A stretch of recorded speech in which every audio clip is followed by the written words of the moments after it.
बिस्मिल्लाहिर्रहमानिर्रहीम। अस्सलाम वालेकुम। क्या हाल है आप सबका? उम्मीद करती हूँ कि सब ठीक ठाक होंगे, खैरियत से होंगे और अल्लाह ताला सबको खैरियत से रखे, खुश रखे, आबाद रखे। और जी अभी इस वक्त जो है रात का टाइम है और रात के तकरीबन 8-9 बज रहे हैं और इस वक्त मैं आई हूँ एंड्योर पे और यहाँ पर है सेल। और ये जो जूता मैंने अभी देखा है, ये शूज़, ये मैंने इसको ऑनलाइन देखा था और मुझे बहुत पसंद आया था। रीज़न उसका कलर था, मस्टर्ड कलर की वजह से मुझे ये पसंद आया था। और दूसरा पसंद आने की वजह ये थी कि इसकी प्राइस बहुत रीज़नेबल थी और ये 1249 यानी कि 1250 का था ऑनलाइन।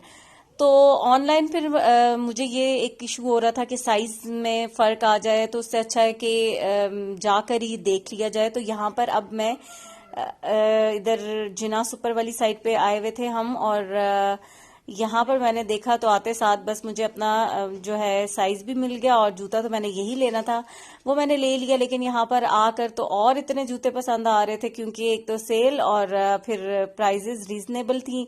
जूते भी बहुत अच्छे थे, मुझे कोट शूज भी एक पसंद आ गए, ब्लॉक हील्स भी अच्छी लग रही थी, सब मतलब बहुत सारा कुछ ही अच्छा लग रहा था।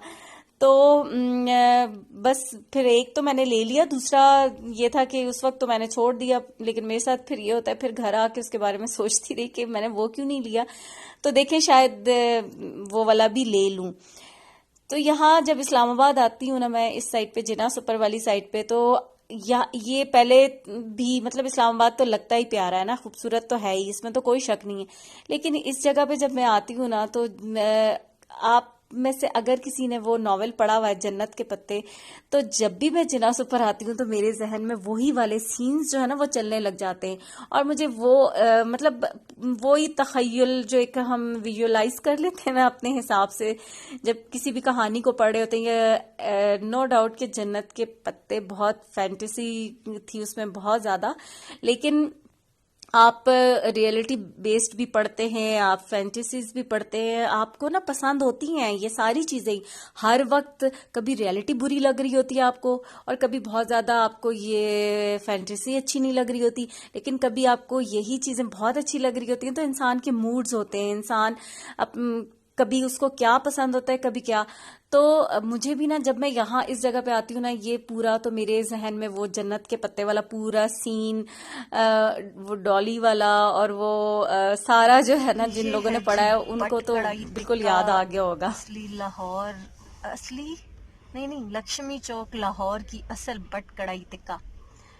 और इसके साथ है, पता नहीं नजर नहीं आ रहा, कोयटा कराची कैफे, जहाँ से हम लेंगे चिकन वाले पराठे क्योंकि बच्चों को बहुत पसंद है। कढ़ाई की ऑफर जो थी वो ठुकरा दी बच्चों ने क्योंकि बच्चों को पराठे ज़्यादा पसंद हैं। आज उनका कोई कढ़ाई शढ़ाई खाने का मूड नहीं था और वो भी देसी चिकन की कढ़ाई का मूड बिल्कुल नहीं था। तो सजल के ब्रेसेस भी अभी नीचे वाले लोअर पे लगे हैं आज ही, तो उसके दांतों का भी ट्रीटमेंट हुआ है, तो इसलिए वो उसने तो बिल्कुल ही देसी तो खानी ही नहीं थी, बर्गर भी नहीं खाना था। और तो है ये कंटेनर आगे आगे, तो हमने फिर यही सोचा कि अभी यहाँ से पराठे ले जाते हैं। देर बहुत हो गई है, रात के अब तकरीबन 9:45 हो रहे हैं और बस पराठे ले रहे हैं, फिर घर चलते हैं। और ये है नए, और मैंने आज बनाया था चिकन पुलाव और इसके साथ मैंने ब्रोकली को स्टर फ्राई किया। इसको पहले मैंने अच्छी तरह से वॉश किया था, फिर बॉईल करके, और ताकि इसके जर्म्स वगैरह अच्छे तरीके से पेस्टिसाइड्स जो होते हैं वो इसके रिमूव हो जाएं। तो फिर उसके बाद क्योंकि स्पॉन्जी सी होती है ना, तो फिर इसको अच्छी तरह से क्लीन करना चाहिए। बॉईल कर लिया तो उसके बाद स्टर फ्राई किया था थोड़ी सी ब्लैक पेपर और नमक के साथ। और मैंने ज्यादा सारी अपनी प्लेट में इसलिए डाली ताकि मैं राइस थोड़े खाऊं और थोड़ा सा आजकल जो है ना जरा डाइट कर लूं, क्योंकि फिर चावल ज्यादा पक भी रहे हैं आजकल और खाने भी हो रहे हैं। तो फिर मेरा तो ना हफ्ते में 2-3 दफा चावल अगर हो जाए तो फिर वेट एकदम से बढ़ जाता है। और रात को सजल के लोअर गम पे ब्रेसेस लगे थे, तो जिसकी वजह से अभी उसके लिए ही मैंने मतलब अब उससे खाई नहीं जा रही थी रोटी, तो फिर मैंने राइस बना लिए थे जरा सॉफ्ट से ताकि वो इजीली खा ले। वरना मेरा राइस बनाने का मूड कोई नहीं था क्योंकि नेक्स्ट डे पे ही बने थे। तो फिर मुझे बाजार जाना था, अपने कपड़ों के लिए लेसें वगैरह लेनी थी, क्योंकि जो मैं अनस्टिच कपड़े थे मैंने आपके साथ शेयर भी किए थे, वो अब मुझे स्टिच करवाने थे। कुछ तो सिंपल थे, मतलब सिंपल कि उनके साथ किसी चीज़ की ज़रूरत नहीं थी, तो वो तो मैंने दिए हुए थे, और कुछ के साथ मुझे लेसें वगैरह लेनी थी, तो वो मैंने ले ली। और उसके बाद जी ये है शाम का टाइम, और अब मैं बना रही हूँ खाना। और यहाँ पर मैंने रखा था कीमा, जिसमें प्याज टमाटर, क्योंकि फ्रोजन था तो प्याज टमाटर लहसुन अदरक सारा कुछ, नमक और हल्दी, ये चीजें डाल के तो मैंने इसको पानी डाल के रख लिया था, ताकि ये अच्छी तरह से जो है ना पक जाए और गल भी जाए, मैश हो जाए। तो जब ये गल गया तो इसमें से मैंने क्या किया है कि दूसरी कढ़ाई में ऑयल डाला, और थोड़ा सा कीमा जो है ना वो उसको मैं निकाल रही हूँ, क्योंकि यहाँ पर इसमें मैं बना रही हूँ आलू कीमा, और उसमें मैं बना रही हूँ मोंगरे कीमा। गोश्त वैसे तो मोंगरे गोश्त ज्यादा बनाते हैं, लेकिन ये कि गोश्त खत्म हुआ था, कीमा था, और कीमे का भी ये लास्ट पैकेट ही रह गया था। अब इंशाल्लाह सैटरडे संडे आएगा तो फिर उसमें ये है कि गोश्त कीमा फिर मंगवाऊंगी, लेकिन अभी ये लास्ट था तो मैंने सोचा कि अब शायद ये हो के मोंगरे बच्चे खाने में किसी को हो के नहीं पसंद या कुछ, तो मैं ऐसे करती हूँ कि अलग एक आलू कीमा कर लेती हूँ, और एक जो है उसमें मैं मोंगरे डाल दूंगी।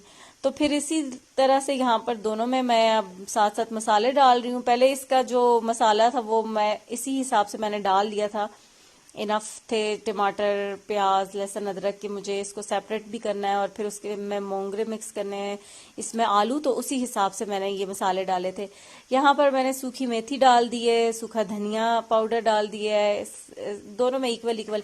और सूखी मेथी मुझे बहुत ज़्यादा पसंद होती है, मैं डालती हूँ गोश्त कीमा ये सब्जियां ऑन में ज़रूर डालती हूँ, मुझे उसका फ्लेवर बहुत पसंद है। तो मोंगरे मैंने बॉईल कर लिए थे कल, और मोंगरों को बहुत टाइम लगता है थोड़ा साफ करने में। वैसे मैं क्या होता है कि बॉईल नहीं करती इनको, जब गोश्त में बनाती हूँ तो जैसे कुकर में गोश्त गला लिया, फिर मोंगरे डाल के भून लेती हूँ तो वो गल जाते हैं इजीली, और मुझे इनका फ्लेवर पसंद होता है तो मैं उसी तरह से बनाती हूँ। कल ऐसे ही 2 दिन से पड़े हुए थे तो मैंने सोचा इनको बॉईल कर लेती हूँ, तो अभी कीमे के साथ डाल दिए और इनकी भुनाई कर लूंगी। ½ kg थे मोंगरे, और अब यहाँ पर ये वाला कीमा भी भुन गया है तो इसमें मैं आलू डाल रही हूँ। और ये थोड़ा वो नॉन स्टिक है तो इसमें ये साथ साथ लग भी रहा था, ऑयल भी थोड़ा कम था तो मैंने फिर ऑयल भी थोड़ा सा और इसके अंदर ऐड कर दिया था, फिर आलू डाल के थोड़ा सा बस भुना है। और अब इसके अंदर पानी डालूंगी ताकि इसमें ये होगा कि ये आलू जो है गल जाए, और थोड़ा सा हल्का हल्का बिल्कुल हल्की हल्की ग्रेवी वाला बनाऊंगी, बिल्कुल ड्राई नहीं बनाऊंगी। और इसके अंदर ये जो हड्डी नजर आ रही है ये नल्ली की हड्डी जो होती है गूदे वाली, एक तो फ्लेवर भी इससे अच्छा आता है और दूसरा ये मजे की होती है, इसके अंदर जो गूदा होता है ना वो बहुत मजे का लगता है। तो यहाँ पर बस मोंगरे चूंकि बॉयल थे और कीमा भी भुन चुका है तो बस उसकी तो सिर्फ भुनाई करनी है। और मोंगरे कीमा तो फर्स्ट टाइम मैंने बनाया था, गोश्त में ज्यादा बनाते हैं हम इसको मोंगरों को, लेकिन मोंगरे कीमा भी बहुत ही मजे का बना था। भुना हुआ कीमा मोंगरे बहुत मजे के बने थे। और साथ बस लास्ट में यही कि हरी मिर्चें काट के डाल दूंगी, हरा धनिया वगैरह। तो इस तरह से ये होगा कि मेरे दोनों जो है ना सालन रेडी हो जाएंगे। जिसने खाना होगा आलू कीमा वो आलू कीमा खा लेगा, और जिसने मोंगरे खाने होंगे मोंगरे खा लेगा। आलू कीमा मैंने लास्ट में ½ टेबल स्पून गरम मसाला पाउडर का डाल के बस इसको ढक दिया था, और मोंगरों में मैं गरम मसाला पाउडर नहीं डालूंगी, बस उसके अंदर जो पहले धनिया पाउडर और वो चीजें डाली थी वो ये नाफे, उसका फ्लेवर ऐसे ही बहुत मजे का लगता है। तो बस उसको अब ज्यादा टाइम नहीं है, भुन गया है। अब इसके साथ ये दोनों चीजें मेरी तैयार हो जाएंगी, और साथ साथ मैं बनाऊंगी रोटी। और बस ये थी मेरी आज की वीडियो, आज का व्लॉग जो कि आपके साथ शेयर किया है। उम्मीद करती हूँ कि मेरी आज की वीडियो आपको पसंद आ रही होगी, और अगर वीडियो पसंद आए तो प्लीज लाइक जरूर कर दिए करें, और इसके साथ साथ चैनल को सब्सक्राइब नहीं किया तो वो भी कर लें। आपसे चाहूंगी इजाजत, दुआ में याद रखिएगा। अल्लाह हाफिज।